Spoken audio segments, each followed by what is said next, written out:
all right. Are we on? We on? All right, hello again, everyone. Good afternoon. Good afternoon. All right, welcome back, welcome back. I hope you all have enjoyed learning and engaging across differences these past 2 days. I really look forward to the Diversity Forum every year, not only to be in community with you all, but to join you all in learning and growing collectively together and hearing from some really powerful, really wise speakers and perspectives that exist from right here within our community. And so I'm deeply honored to moderate this panel that in all transparency just came to fruition last week.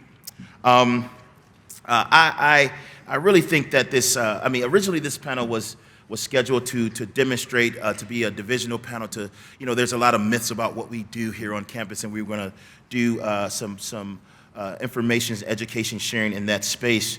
However, given recent global events and how they have greatly impacted our communities, we felt moved to address the role that religion plays in shaping our intersecting identities and how, despite religious differences, we might be able to move forward collectively together in community. So I'm incredibly honored to be joined by 3 leaders from our Madison campus and community. Our panelists for this session, Rabbi Andrea Steinberger. Raise your hand, Rabbi.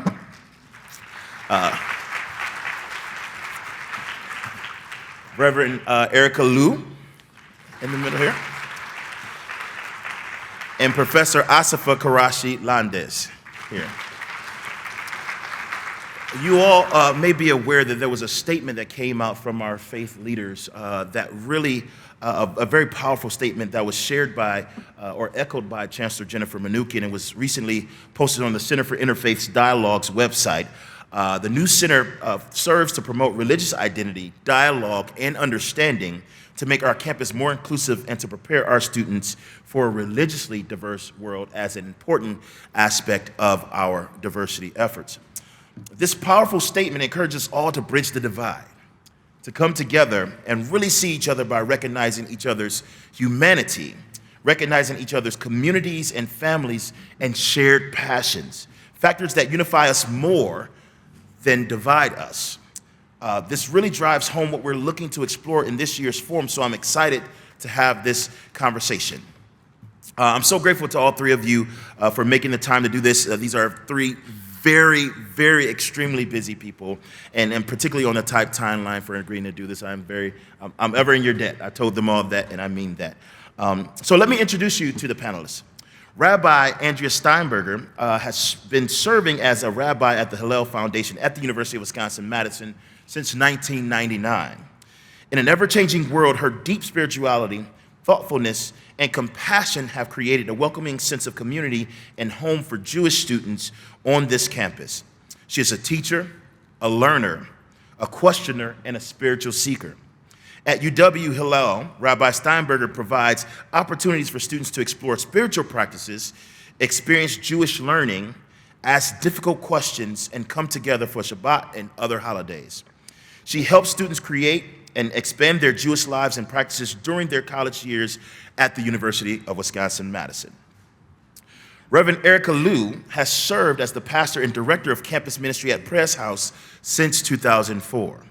She is a second-generation Taiwanese American who grew up in the San Francisco Bay Area of California.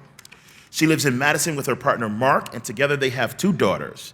Erica has a BA in Mass Communications from UC Berkeley, a Master of Divinity from Princeton Theological Seminary, and is an ordained minister in the Presbyterian Church USA. Some of her favorite spiritual disciplines include practicing the martial art, Taekwondo, and Sabbat, so don't mess with her. Professor Dr. Asifa Quraishi-Landes specializes in comparative Islamic and U.S. constitutional law with a current focus on modern Islamic constitutional theory. She's a 2009 Carnegie Scholar and a 2012 Guggenheim Fellow.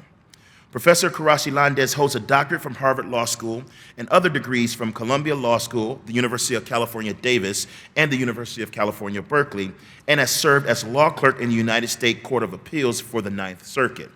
She has served as a public delegate on the United States delegation to the United Nations Commission and United Nations Commission on the Status of Women, the Task Force on Religion and the Making of U.S. Foreign Policy for the Chicago Council on Global Affairs, and as advisor to the Pew Task Force on Religion and Public Life.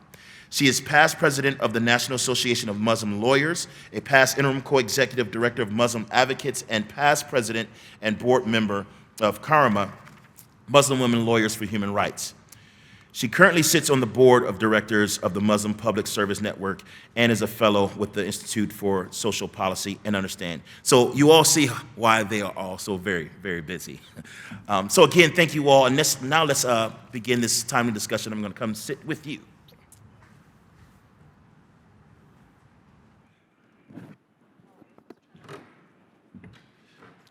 All right. That's nice and comfy there. So all three of you do work in the realm of higher education.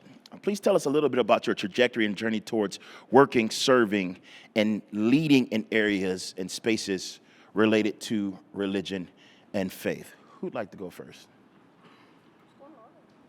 All right. All right, here we go. All right.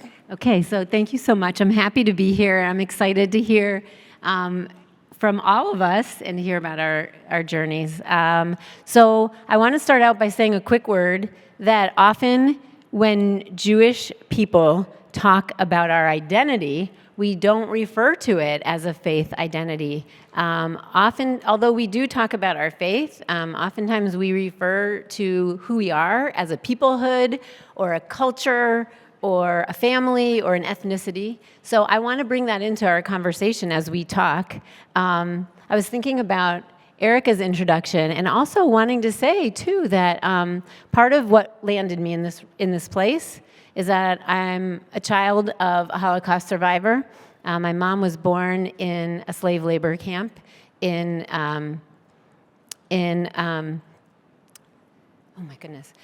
Russia, and she was Polish. And so one of the things that she taught me was I'm a first-generation American, and it's a free country, and I can do what I want.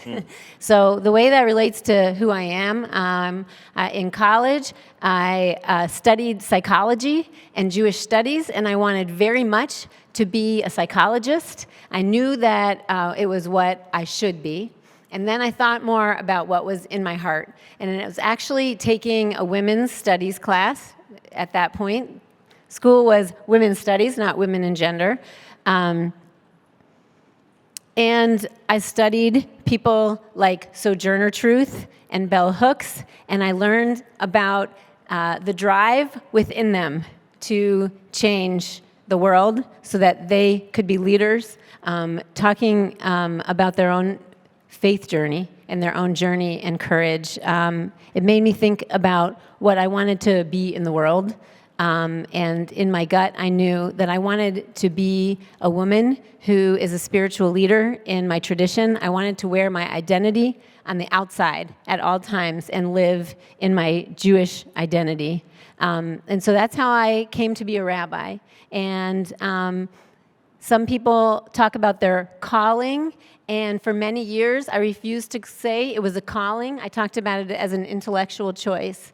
But the older I've grown, the more I feel like I understand what that means. It was in my gut to be a Jewish spiritual leader. Wow. Thank you. Reverend Liu. Yeah, thank you. Yes, thank you.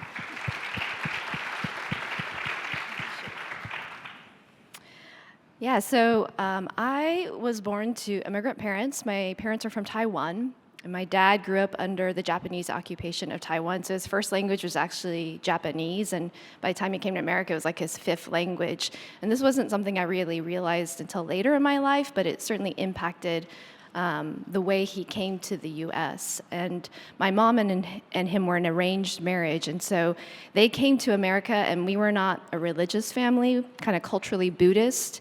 Their God was like the American dream and upward mobility and higher education. So it was very, very clear what my life's purpose was. And my mom gave me a choice. She said, you can either go to Berkeley or you can go to De Anza College, which is our local community college. And those were my two choices in life. So I went to Berkeley, but I really don't know why I was there. It was just I was pretty much told, this is where you need to be, and you need to get your education and be a doctor, a lawyer, or engineer. And so, while I was there, I grew up in a high school that actually had a lot of Asian Americans, so I didn't have to think about my racial identity too much. And while you think you went to Berkeley, this is where you're gonna have your racial awakening. Instead, I tried to become a white evangelical. So, part of that really came from my own life falling apart. I couldn't talk to anybody about it, but my family life was really hard, and I can see kind of the pressures of immigration and growing up in a place where you didn't feel like you belonged. Along with, I didn't know why I was in college. I just was there because it was like, well, I don't want to stay at home, so I'll go. And I started asking big questions, like, why am I here? What is the purpose of my life? I would sit in my dorm room and stare out the window with the lights off, listening to the Indigo Girls, and just ponder, why am I here? So I was kind of going through that existential crisis, and somebody invited me to church, and I was lonely, and I was looking for a place to belong, and I needed a sense of purpose in my life, and so I joined, and I jumped in, and there's a lot that happened in between me trying to become a white evangelical to where I am today. But in that time of my life in college, where I think students are really trying to figure out who they want to be in the world, what's their purpose, and also, how do I deal with these problems in my life? Very personal ones. And also, I was walking the streets, and my neighbors were people who lived on the streets, who were my age. I spent a lot of time getting to know people on the streets, and I had chances to work with kids from government housing projects in Atlanta. I was, kind of coming into contact with really hard issues, and I needed something big enough to wrestle with these things. And faith was a great place for me to land. And I guess the rest is history. The first church I went to, because my friend was a Presbyterian, just invited me there. So I kind of say I'm an accidental I'm like, I don't know, I fell in, and now I'm a Presbyterian minister.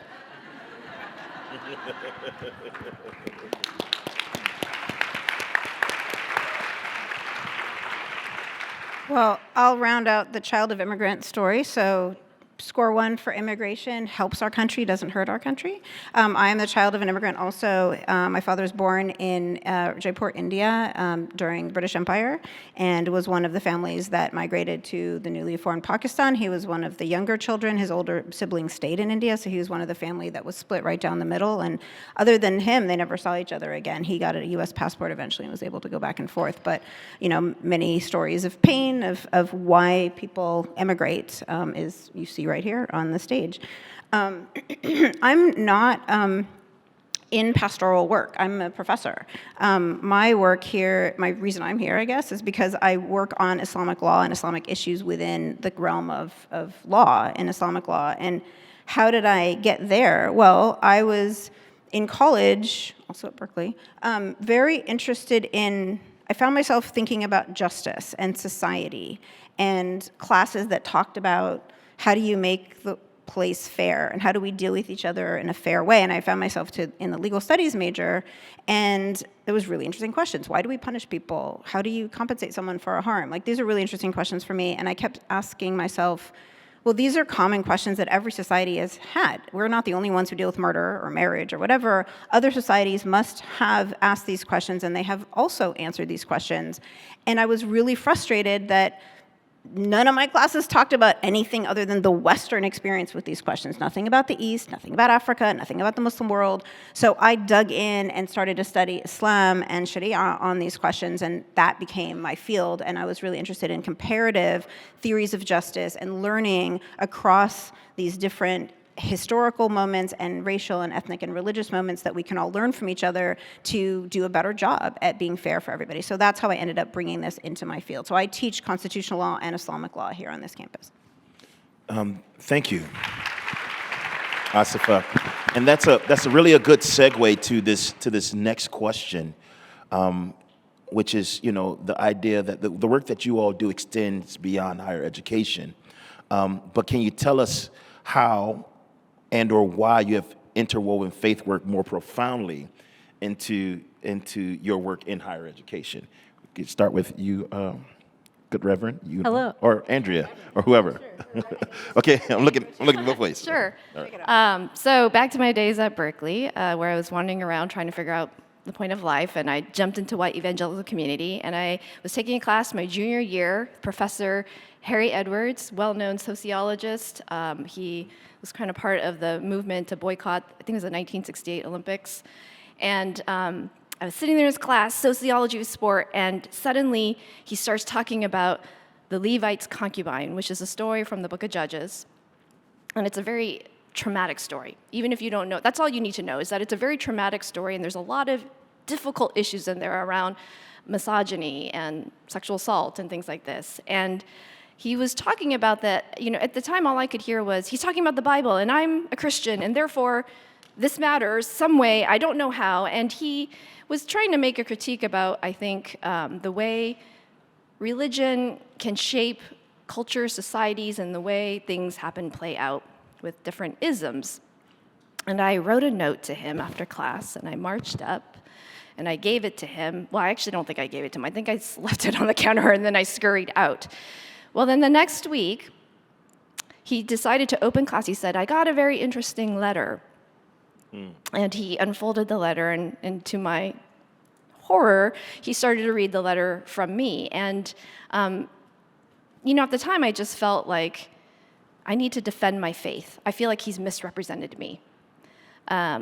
Christians don't all think this or whatever. And in retrospect, I can see, I have a lot of compassion for my 20-year-old self and what I was trying to do. But at the time, I was so indignant. And so after class, I marched down to Professor Harry Edwards, who, I'm 5'3". I feel like he's like 6'5".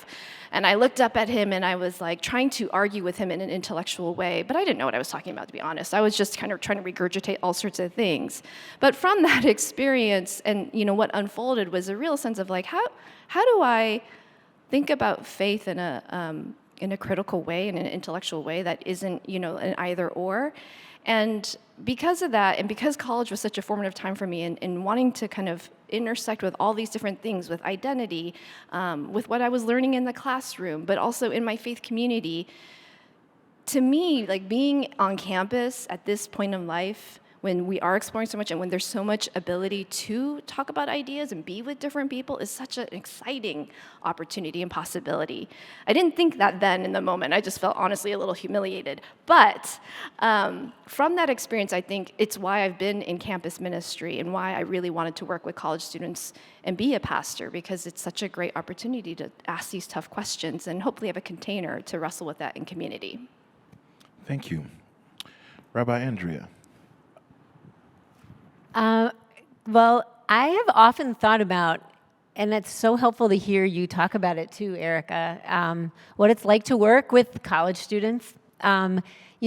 Presumably they are done growing physically, but the amount of growth that happens in these years is phenomenal.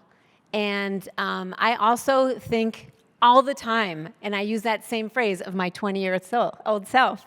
And I've actually had the incredible experience of, I officiated at a wedding a couple of years ago for one of my favorite groups of all time. And we were standing around and chatting, and a few people came up to me and said, well, I've been waiting for 13 years to apologize for my 20-year-old self. I was really stubborn. And I feel like that is a phrase that I use all the time, is the amount of growth that happens to a person in these years, and how at 20, it may be our most confident year, where we know all the answers, and then we need to go be busy teaching our elders what's wrong with them. And so that's essentially the conversation I have most of the time. And what I will say from where I sit, these people are experiencing tremendous intellectual growth in the classroom. And oftentimes, I'll say from a Jewish perspective, their Jewish lives have not caught up. They're still 12 years old, 13 years old, and their view of religion, their view of their Jewish religion is like pediatric. It's a childhood view.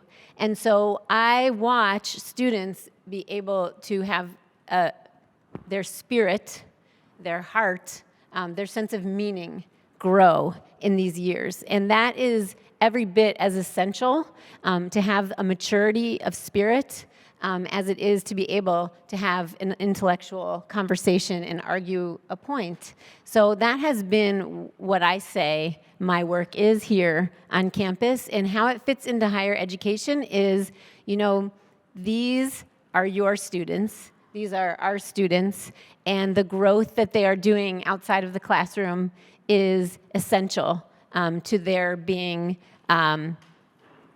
human beings in this world, acting with grace and compassion and openness toward other people. So what I would say is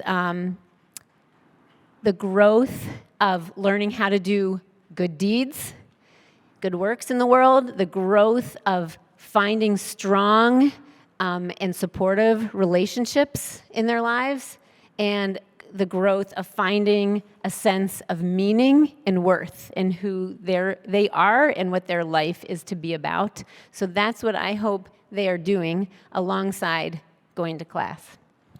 Thank you, Rabbi. It's really good. Can I answer? Yes, ma'am. Yes, ma'am. Absolutely. Absolutely. So I want to go to the exact question that you gave us, because I've been thinking a lot about it, and this conversation is really interesting, because I thought I was the only, well, not the only one, but I thought I was probably feeling most profoundly being a minority religion, but both of you are talking with the feeling of being a minority religion in your environment. And for me, interweaving faith work into higher education, I just want to tell a story about me as a student and then me as a professor. So me as a student, one of the reasons, I was interested in justice, like I said, and I was interested in different cultural, religious experiences with justice, but the thing that pushed me to really make this my career was I would get angry at how often Islam was presented in such a bad way in my classrooms. I felt often, I think in my journal I wrote, well, Islam's just the whipping boy at this point. Like anytime anyone wanted an example of like justice done badly or authoritarian government, like it was always, for me, from my perspective, it felt like it was always thrown out there, oh, well, Sharia does this or Muslims do that. I was in middle school during the Iran hostage crisis, for those of you who remember that. And then, of course, your students were young during 9/11. There's a lot of moments that, it's not just for Muslims, I'm just giving the Muslim perspective, where things that are happening internationally or domestically make your students feel like everyone turns around and looks at them and they're like target on their back to speak for or defend something that they don't even understand very well themselves, and the whole world is talking about them and they don't know what to say. And that's true for every minority perspective of every type: disability, gender, identity, anything. And so religious identity is also one of those things. And right now we're in a time where these are the kinds of things where people talk about all the time. And I am sad when I hear that ever since I've come here since 2005, I'm sad when I hear students talk about their experiences in classrooms here in Wisconsin, similarly to how I felt. So we're not immune from how we operate in our classrooms to tokenizing or being ignorant of the impact of the way the conversation is going to those in a minority perspective. So I was just motivated to try to do anything I could to bring this comparative work. I'm from a biracial family. I told my dad, my mom's working class, white, Caucasian. She was the first in her family to go to college, came from, working class family. And I found myself explaining my parents to each other a lot because I understood what it was like to be an American and I understood what it was like to grow up as a Muslim, and neither of my parents knew both of those things. And so my mother converted to Islam after she met my dad. Well, actually, the reason she met my dad was she was interested in Islam. Anyway, so I feel like I have that ability to sort of speak to different worlds, and so I was like, I'm going to use that skill to bring an awareness of Islam at a much more sophisticated level. I think that my work in comparative law is like, this is a legal system that you can study just as a legal system. You don't have to dismiss it because there's some religious value behind it. It's legitimate as a comparative field. So I get frustrated when people don't see things from an intellectual, nuanced way. They tokenize it and stereotype it, and then they deal with it based on the stereotype. And we're all guilty of that. So I try very hard as a professor not to do that. And it's really, really, really hard because our classrooms is not as diverse as I would want them to be. So you still end up with tokenization and students feeling they have to speak and defend for an entire population that they may not understand themselves. Wow. Wow.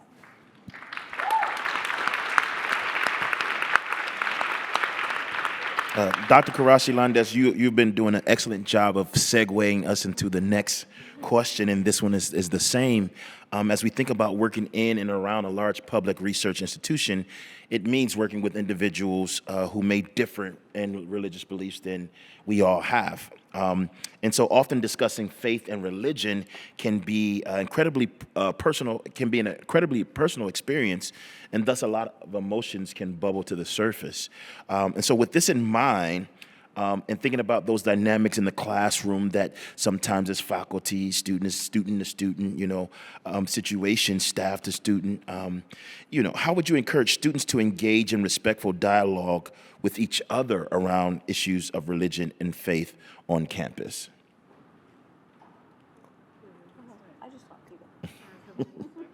They're so generous. Well, I will say that in the spirit of, I think, where some of these questions are going, when I saw this question, I thought, wow, there is not discussion across faith on campus. I'll just put it out there. It's what I thought. Oftentimes, I think people feel that there's more that separates us than we are alike. And what I would encourage faculty, students, all of us involved in this community to think about are the diversity of ways, I'll say in a very faithful way, the diversity of ways that a person can be made in God's image, so that as we are in conversation with another, or as we are sitting in class and listening to an idea that is very different from what we've been taught, what our family believes, to be able to look at another person and say, that person also comes from a family, that person believes what they say. I want to receive them with openness and curiosity, and also in even higher level, if we're talking about faith, that person is made in the image of God, just like me. So what can I learn from that person? I was trying to think of ways that, to say it from a Jewish perspective or from a religious perspective, and I think that as we look inside the Bible, we see that one of the most often quoted themes in the Bible is love the stranger, because you were once a stranger in the land of Egypt. And so what I would say in terms of dialogue across difference is that when we look at the stranger, whatever that means to us, we can also remind ourselves that we are a stranger to them, and that we have the opportunity to be open and to think about what it means to feel strange, to feel other. I guess all three of us in some way or another is saying that that's how we often feel for our various and very specific identities, that we feel that we are the stranger in that room. I brought a quote from Rabbi Jonathan Sachs, who in his lifetime often talked about diversity and talking across difference. And he said, "The test of faith is whether I can make space for difference. Can I recognize God's image in someone who is not in my image, whose language or faith, ideal are different from mine? If I cannot, then I have made God in my image instead of allowing God to remake me in," he says, his image. Wow. And so I hope that having a strong sense of faith and having a strong identity in a rooted place can also make expansiveness and a spaciousness that is part of our faith, is accepting difference and being loving toward difference. Wow. Thank you.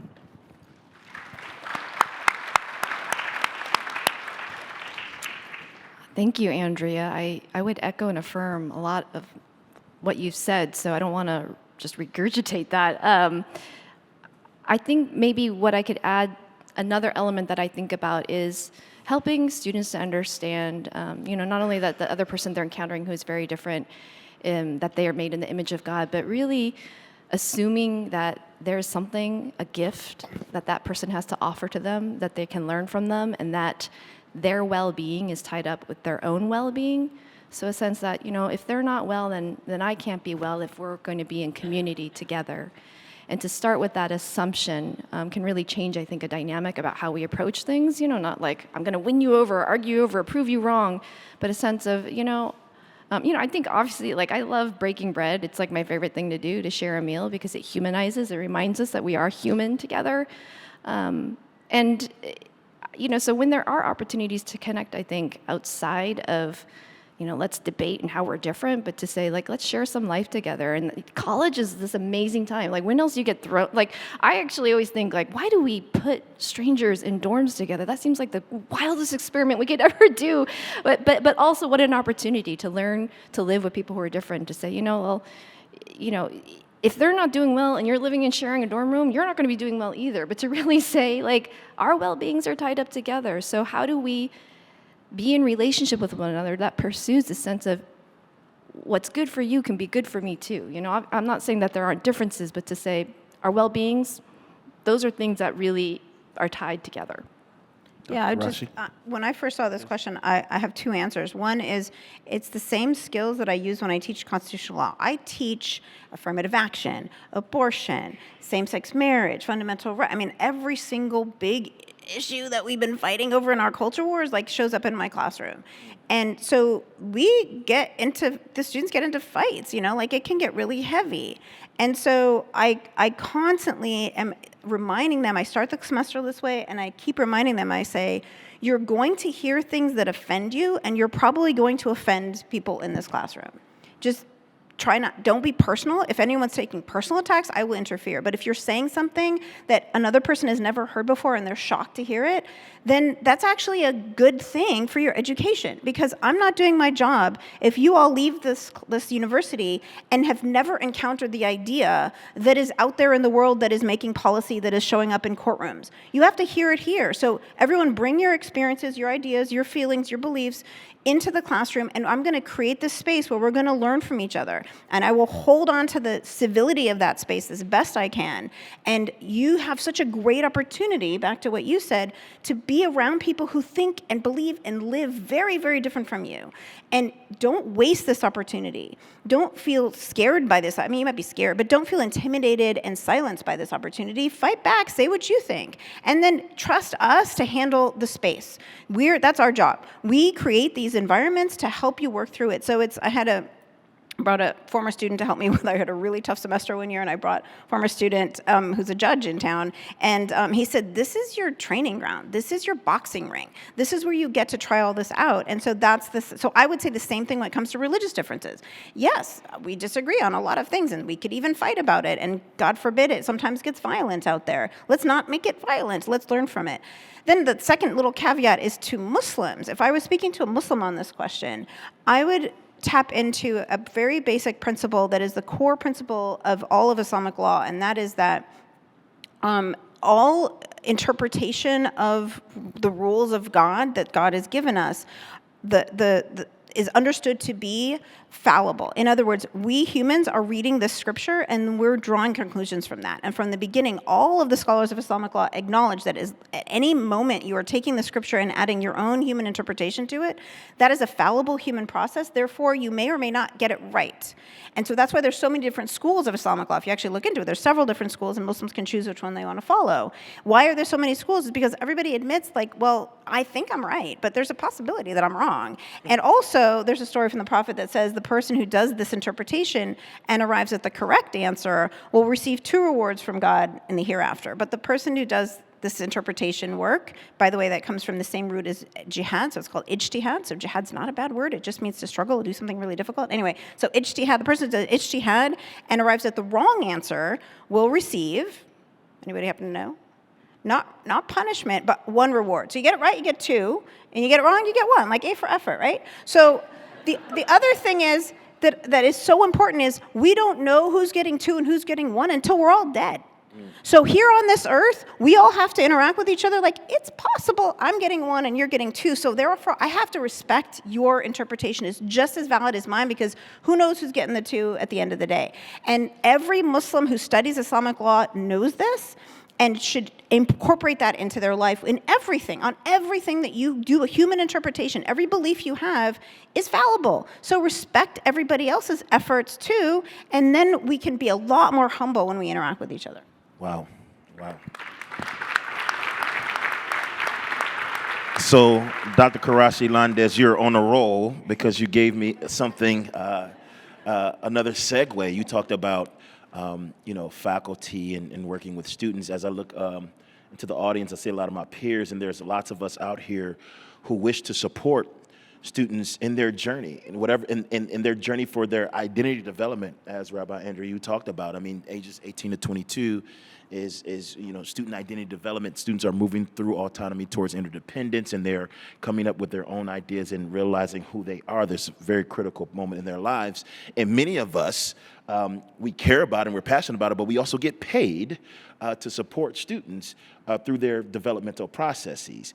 We've oftentimes omitted this sort of religious piece because it's been taboo in higher education, particularly public higher education, depending on which, where you are geographically in the United States, at least. So, but what might you say, what are some tools that you might offer to equip or empower faculty and staff to help support students, particularly in public institutions like UW-Madison, who are also on their faith journey, and that's a part of their identity development? Who wants to start? Sure. I love this question. Okay, I have an idea of what I want to say. I think it's exciting to me that each of us, I'm going to continue the idea that we each feel sense of minority in the classroom or on the campus. And I think that would be the first thing that I would want to say, is that as you're looking at a student, you may see what you see, but it isn't until you interact with them and you even ask them. I learned recently from a friend of mine who is an 8th grade teacher of social studies at Hamilton Middle School. And she often says, as she starts a class, she'll write down what the holiday is on the board, and she'll say, well, this is, tonight begins Ramadan. I imagine that there are people in this school or there are people in this classroom who are observing that holiday.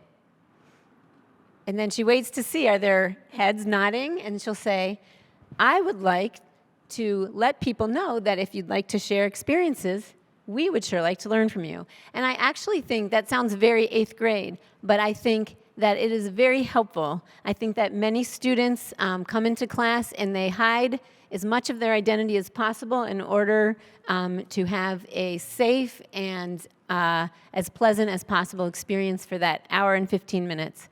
There is a quote by someone named Yehuda Leib Gordon. He lived in Vilna in the 1900s, and he coined a phrase that said, be a man on the street and a Jew in the home. Obviously, I'm using the gendered phrase, but that's what he said. Some people say that he didn't really mean that, but what I will say is Jewish students for the most part, have taken that on to say that Judaism is their private experience, and in the class, they will be, they want to fit in. They want to be just like everyone else. I think that 2 things I would say about Jewish students on this campus. Oftentimes, people don't feel that Jewish people are in the minority. There's actually an enormous population of Jews on this campus. Percentage-wise, I believe it's usually quoted as 14%. That's enormous comparatively to the world, where Jews are 0.2% of the world population. This is a joyous and vibrant Jewish population on this campus. And yet, I will say the tool I want to give is when it comes to Jewish holidays, and I am going to say this too, even though I know Asifa can speak for herself, it's the same, I think, with Muslim holidays. They're not holidays where you get time off. So regardless of how a person identifies as a Christian or whatnot, they'll never have a test on Christmas. And they'll never have a test that ends 1 hour before Christmas begins. And I always say that because Jews are running around on campus. We have a lot of Jewish holidays throughout the year, and Jews are constantly saying, I have a test, I have a lab that is on the Jewish holiday or ends 5 minutes before the holiday begins. And what I would say, if you really want to know a tool, I would say listen, explain your syllabus well, be aware of the holidays that fall in the semester, including ones that you know nothing about. If a Jewish student is trying to explain why they cannot take the test, have curiosity, have openness, start by understanding how you can help them. And also, not all Jewish students are alike. So if you had one last year and they didn't ask off, even though it was Rosh Hashanah, and then this one is asking for it, and you say, I know that Jewish students can take a test because one did last year. Well, it's not fair to Jewish students. Jewish students are not only one type, and many Jewish students will sit in the class and they will take the test, and their parents will be weeping at home because they've never in their life not been in a Jewish space on a Jewish holiday. So what Jewish students want is the ability to have that space and be open, be curious. Please ask them, and also please listen to what they're asking for and see if that accommodation is possible. Thank you. Dr. Quraishi-Landes?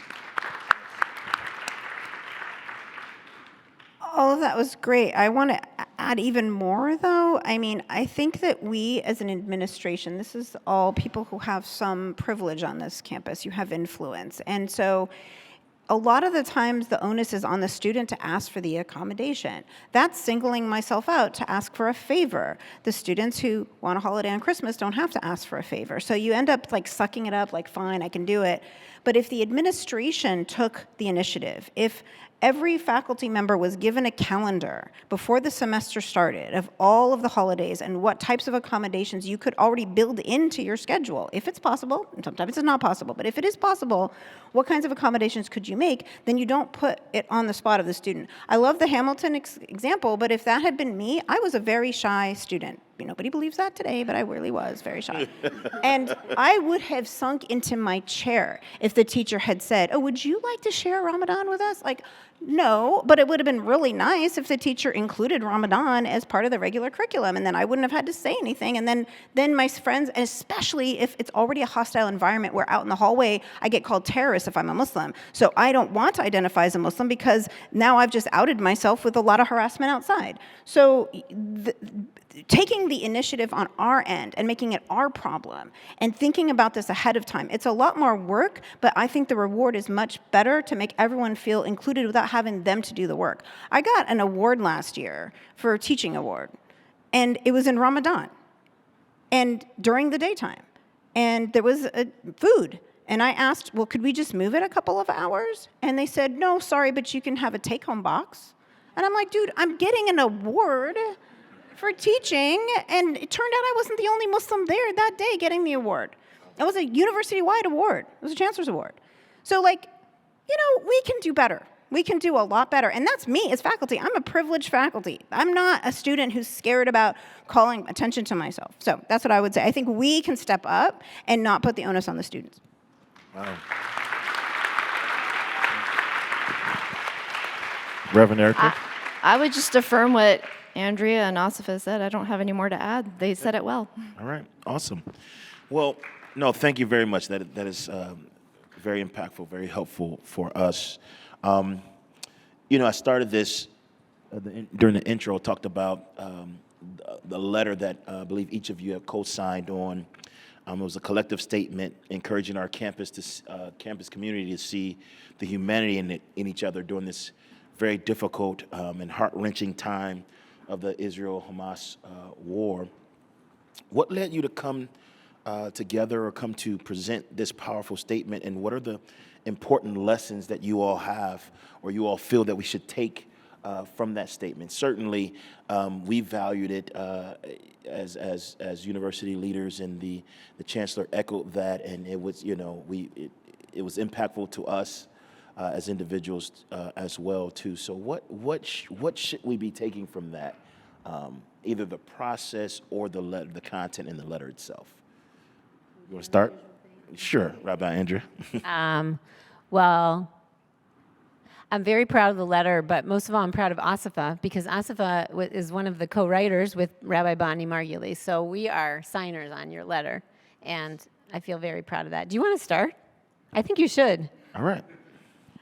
Yeah, I am very honored that, Bonnie reached out to me after our meeting. We had our first meeting of the year just days after the horrific experience in this horrific events in Israel-Palestine, which I think it's fair to say here in this environment that all three of us come from communities where this is holy land for all of us, and it is an ongoing horrific story, and we all are feeling a lot of pain as we're sitting here, as are many of you. And so when we all were asked to come to the meeting, was scheduled many years before, many months before October 7th, but we came there, and I know I and a few others had a lot of anxiety going into that meeting. I almost didn't go.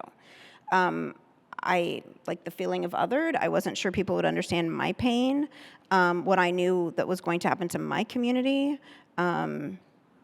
It was really hard to go there. And because I have personal relationship with some of the people there, that helped me. So that's a lesson, personal relationships outside of whatever's going on outside of our personal lives helps you to work through the external political, religious divides. But then, I got to talking like I do when you give me a microphone. And and it ended up with look, we're not going to agree on everything. There are things we are not going to agree on. Back to the earlier point we were saying, there are things we're not going to agree on. But I was in the conversation, I was like, at least we can all agree that children shouldn't be killed. At least we can all agree that the innocent shouldn't have to live without food and water. At least there are things we can agree on here, right? And everyone was nodding around the table. I was like, okay, it would be great if we could write something. And so I was really happy that Bonnie afterwards wrote to me and said, let's write something. And I put something together that honestly was based on my Islamic values. I was like, I'll reveal this, you guys didn't know this, but when I started writing, I was like, I actually don't want Islam to be slotted in as a by the way. I would like to take a draft coming from my values and my experiences and see how much of that actually resonates with them. And it turned out almost all of it did. It was really great. And so I just spoke from what I said about humility. We don't always know we're right. We do the best we can and learn from working across our differences. And so that's what I took away. I mean, it comes to find commonality where you can, and then at least you can move forward with that. Don't let the differences keep you from at least finding where there's common ground. And that's how I approached it. And that's what I hope we take away.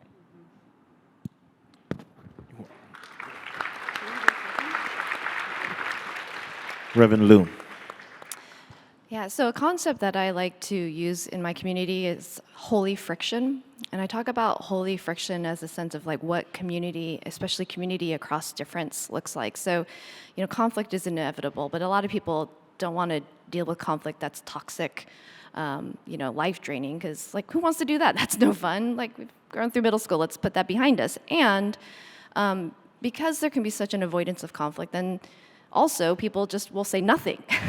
And that's not helpful either, because then it's just well, if I sense that's going to be difficult, then I'm just going to disengage, stop. I'm not even going to try. I'm not going to take any risk. And I think that's a shame too, because that's not real community. And so holy friction is a kind of framework that I like to share with students, because what I say is holy friction looks like people from different backgrounds coming around the table and staying there, even though they disagree and do not see eye to eye, because they are committed to loving one another despite the world's expectation that they hate each other. And to me, that is a spiritual value, a sense of our calling, that even if I don't agree with whoever I'm sitting with, my commitment to love them trumps that all, that is the priority. And if we don't stay at the table, then I really truly believe we miss out. We miss out on what might unfold and what is possible if we just don't even, it's as soon as I hear it, I'm out. Then what a shame, because we've missed out on opportunity. But I think we need to frame that as this is hard work. It is messy work. If you're uncomfortable, then you're where you should be. That is where you need to be. Stick it out. Develop those muscles to stay at the table. I think, my hope and the promise of that is that something beyond what we can imagine now is possible. Wow. Thank you. Can I talk? That uncomfortable, I just like the uncomfortable word, because my theory of democracy is that everybody should feel a little bit uncomfortable a little bit at the time. Like, if you're always comfortable, something's wrong. Somebody's not being heard. And if you're always uncomfortable, then something's wrong. People are not paying attention. Everybody should be a little bit uncomfortable a good amount of the time, but comfortable some amount of the time. Yeah. No, thank you. Rabbi Andrea, you want?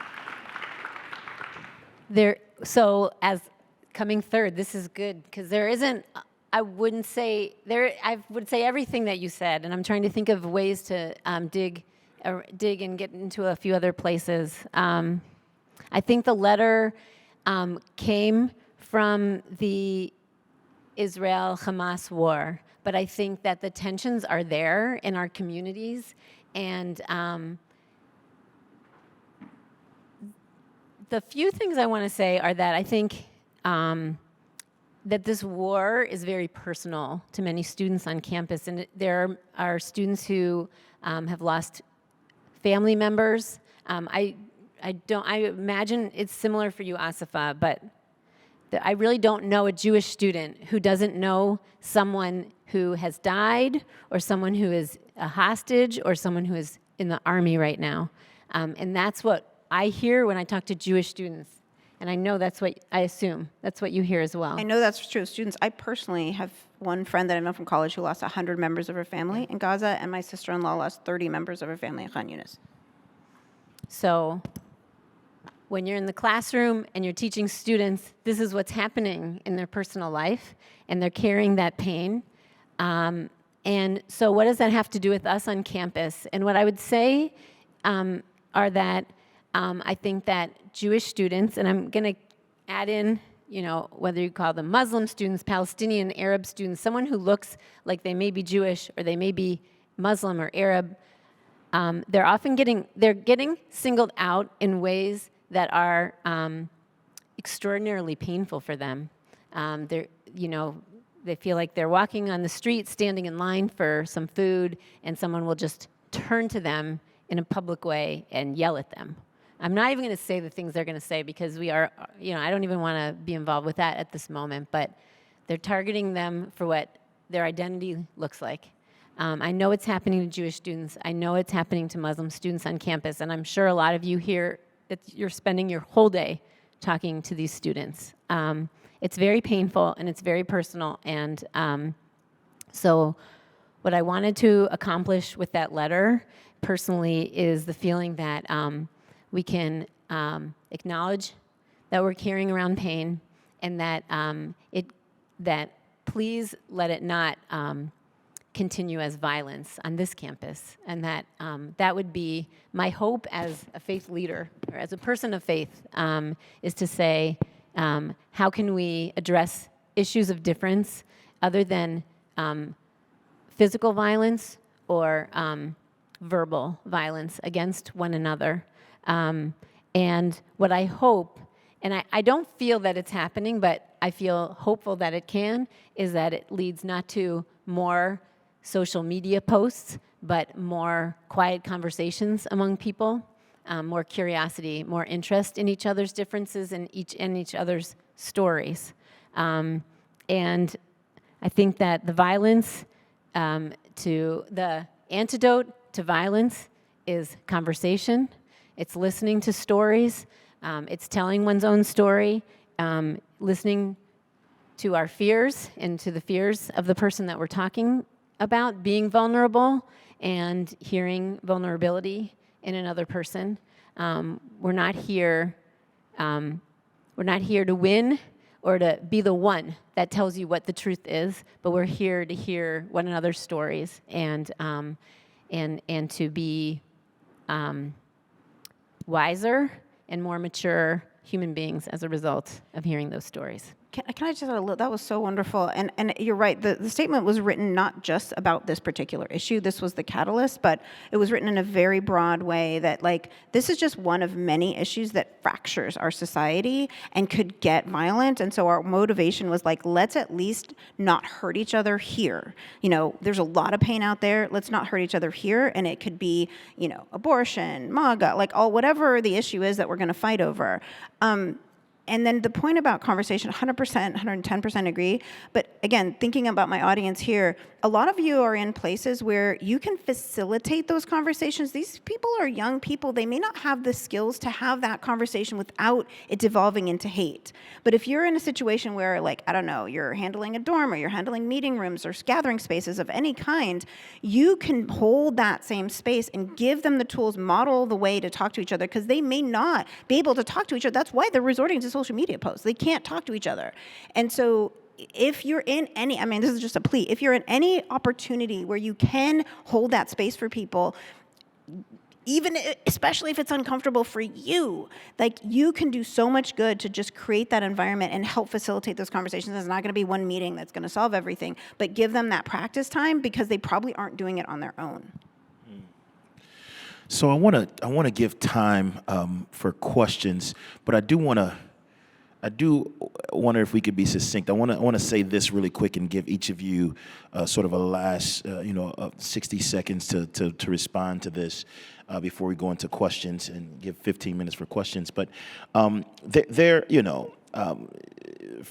the letter that was written, from the teachings, from understanding religions and diverse religions, there are lots of lessons that we can learn from those religions in order to engage productively across difference. How might you think religion and faith help inform perspectives on how we think about or engage across diversity and difference? And at the summation of the last one, we'll take questions. You want to start? I'll make Rabbi it quick. Andrea? Okay.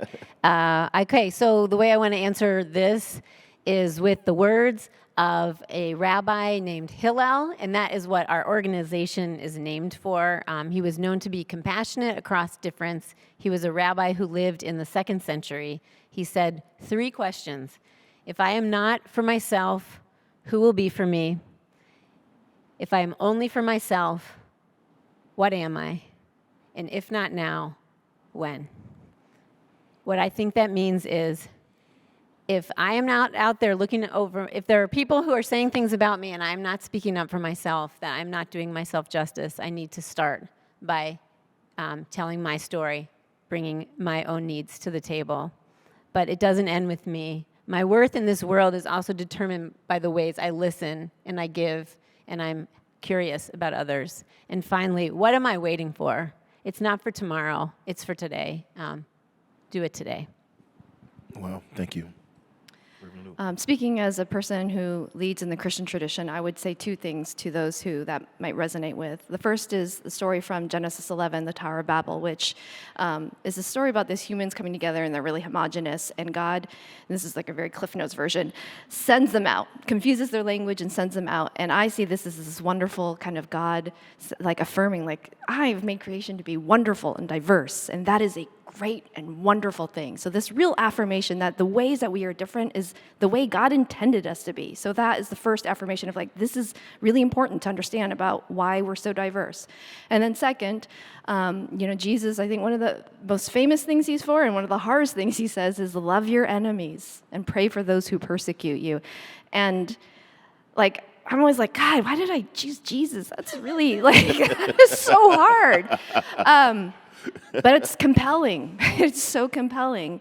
And I don't, we say that, and I actually think that, like, that is an embodied way of moving in the world, and we actually need to train our bodies to do that, like, so that it's in our muscles and the way we move about the world, speak in the world, interact in the world, and to commit ourselves to becoming embodied people who can love our enemies and pray for those who persecute us.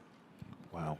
I'm also going to quote from our scripture, which I'm surprised at how many Americans don't realize. The Quran also acknowledges all the same prophets as the Old and New Testament. So Moses, Jonah and the whale, all the same stories. And so we just have one extra.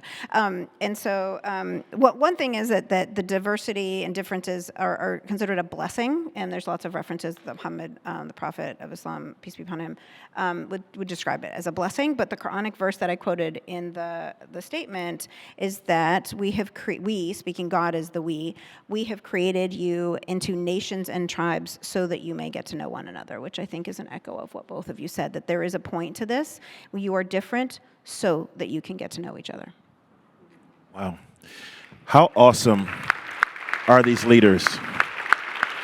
Okay, we have 12 minutes for questions, I think, right? And where are we getting our questions from? So we have questions in the room. We have microphones set up here, and we're also going to take a couple questions from online. So please approach the microphone to your left and to your right if there is a question.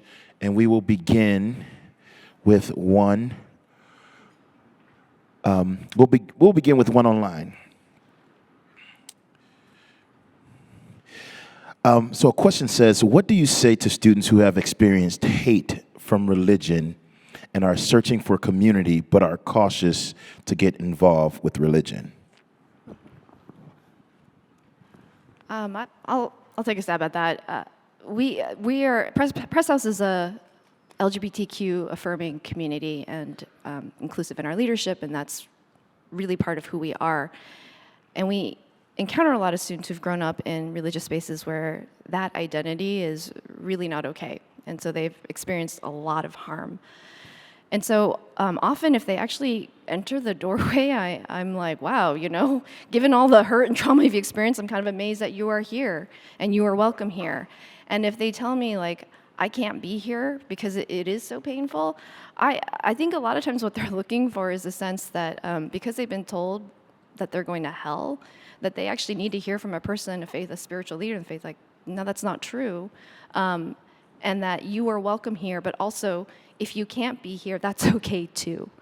Like that, you will always be welcome here, but I think the priority for you is to find communities and spaces that you do feel safer in and that you will feel fully able to be who you are. That to me has actually been my experience in the past 20 years because we have had many students and some of them choose to come and stay and we're glad for them, but those who have experienced a lot of hate, I try to point them to all the resources I know about that will help them on their healing journey and always remind them they are welcome to come here if they ever want to, and that if they don't want to, it's okay, no judgment. I wasn't sure if you meant hate from other religious communities or hate inside your religious community. Both of them are a problem. If it's from outside, that's about understanding and patience and finding places that you can, find a safe space away from, hate.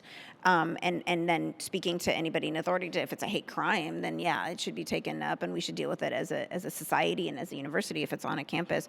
Internally, I echo a lot of what you said is that, at least for the Muslim context, there's lots of difference of opinion, like I said. And so you almost always, if you don't like this opinion, you can find another one. My father came here and there were no such thing as the halal meat in 1958 when he got here. And so he looked around for different fatwas that let him have the meat of the people of the book. And then he was able to just go have steak like he really wanted to. So, you can find your different opinions within Islam. And so those who only have heard one version, my students always are like surprised when they come to my class because they were like the whole world of Islamic law just opens up to them because they were only told the version that their parents taught them and they realize there's a lot more out there. Wow. Rabbi, you want to add? Well, I think you've set the stage perfectly. So what I can add that's different is that I think in all of our spaces, we're saying that being a part of your religious or your religious community can be very joyful. So whereas you've experienced hate because for who you are, you can also experience the joy of friendship and of community during your college years and beyond in your religious community in which you identify. And so I guess that's the message I would give after I gave these answers is look for the joy in the community and you'll find that too. And that's maybe that will be more meaningful than also the trouble that you receive for being a Jewish person. Wow, thank you. There's a question, sir. Hello. Yes. Okay. So, how do your faiths view key theological concepts such as the nature of God, salvation or the afterlife, and how do these differences impact interfaith relationships in your community, students? Oh, good. We can handle that in 2 minutes. Yeah. I actually need to repeat it. The nature of God. So, how do your faiths, as a Christian or as a Jewish person, view key theological concepts such as the nature of God, salvation or the afterlife, and how do these differences impact interfaith relationships within your students, community? I mean, there isn't time to talk about all the differences, but I think that, I'm really, because you mentioned the center, the center is now continuing a tradition that I've been very proud of that we've done on this campus with fellows of different faiths meeting with each other on a regular basis. So the Lisar Institute, I was on the board of that many years ago.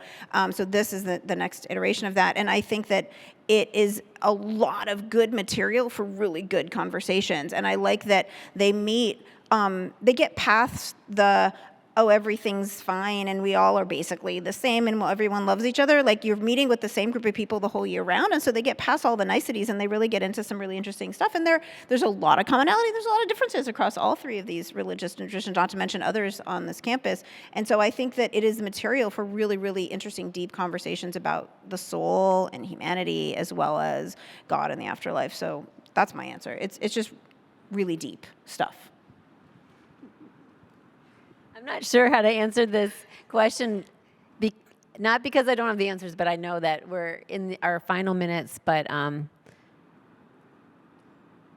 what can I say? What I want to say is I think one of the things that maybe is particular that I can say about Judaism in terms of the afterlife is that Judaism has an emphasis on living this life and on not knowing what happens after life. In the Jewish funeral, the understanding is that this person's soul is now bound up in an eternal life. And so the person never really leaves us spiritually. They're with us in our thoughts and in the world. But during our lives is the time to make our difference. We're not living so that we can have a certain status in another lifetime. We're living to do our good works and to be in community in this life. Thank you. There's a question there. Yes, ma'am. I think my question is a little bit easier. So I think both of you talked about either yourself or people that you know being attacked by calling out terrible names by strangers or by people you know.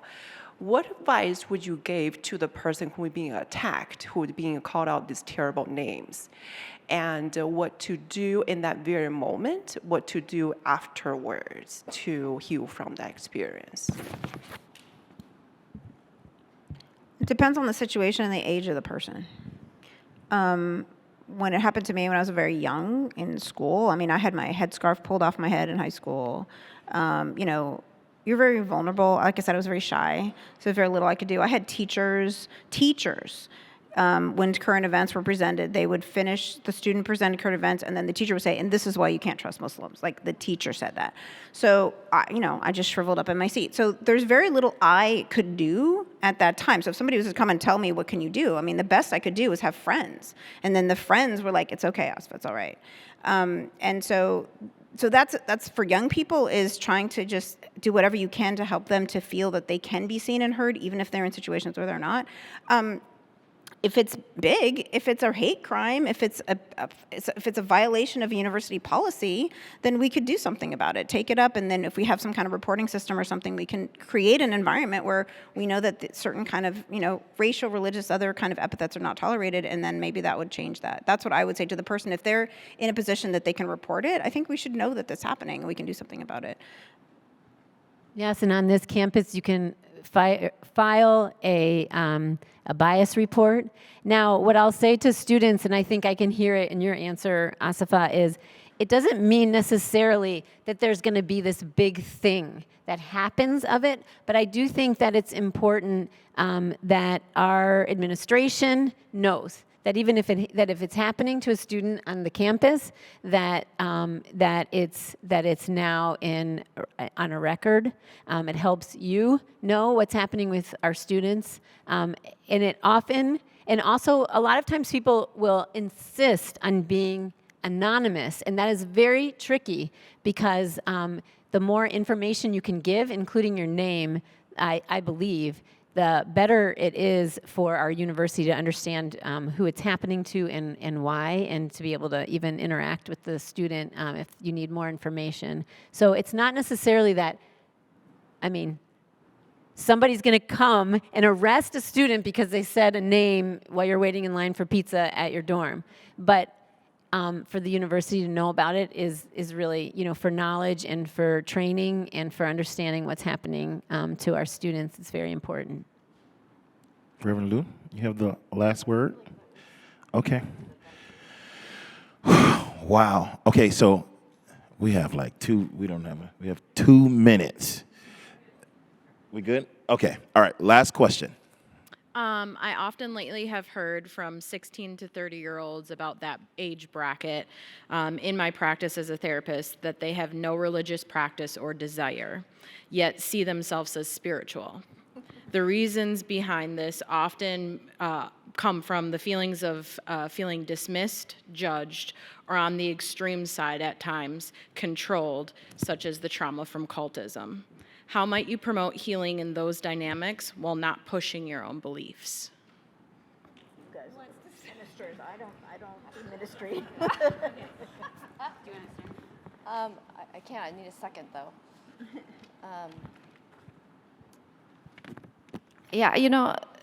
I had to do a lot of like decolonizing my faith as I was growing. Like I said, I jumped in. I'm going to be a white evangelical, which, given what I look like, a little hard to pull off. But I had a lot of struggles because of my body, right? Like how I present and how I show up and what faith, at least the faith that I was getting a part of, told me. And so I understand that impulse towards, I'm spiritual but not religious, and because there have been a lot of hard experiences. And so, and I can only speak from my experience in the community that I lead as a minister. We really strive for that full sense of like, come as you are, bring all of that. And, we will, I can't promise you a safe place, but I can promise you that we're going to try to love, and we'll make mistakes, but we'll do that,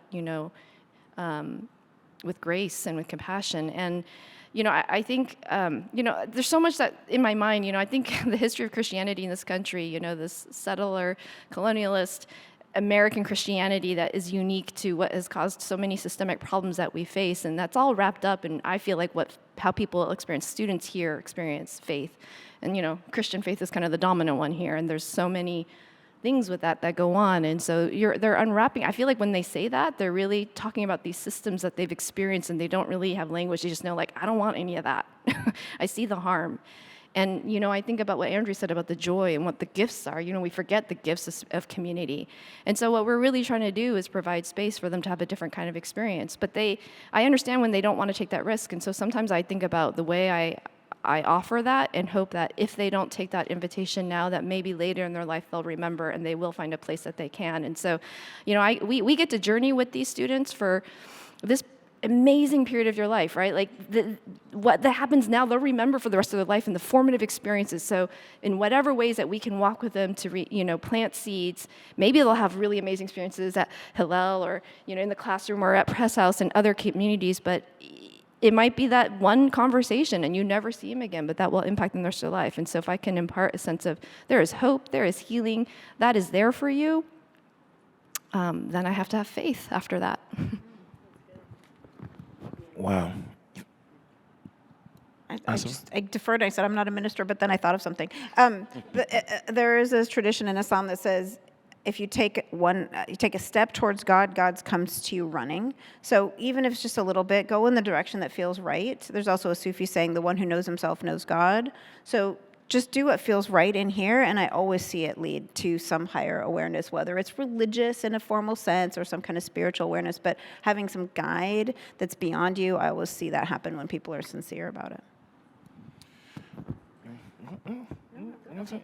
So I'll speak too. Yeah, I agree with all of this. What I would say to that student is very similar. The idea that that the Jewish people accepts them for every bit of their identity, including the ones that they're not comfortable with yet. In general, I would say Judaism right now is changing in a way that many Jewish people do not affiliate with synagogues. So we're experiencing that question a lot in the Jewish community. But what I think is that when we, regardless of whether or not we have faith or belief, that the idea of being able to sit with people in friendship, in community, with shared customs or learning new customs is probably one of the biggest ways that we find meaning in our life, which is what I think we're all, I would imagine, in some way or another looking for. So I think that that these communities can provide a really strong sense of connection, relationship, and community and meaning in our lives. Wow. Well, I know this conversation could go on for much longer, but we have to transition. So please join me in thanking our brilliant panelists.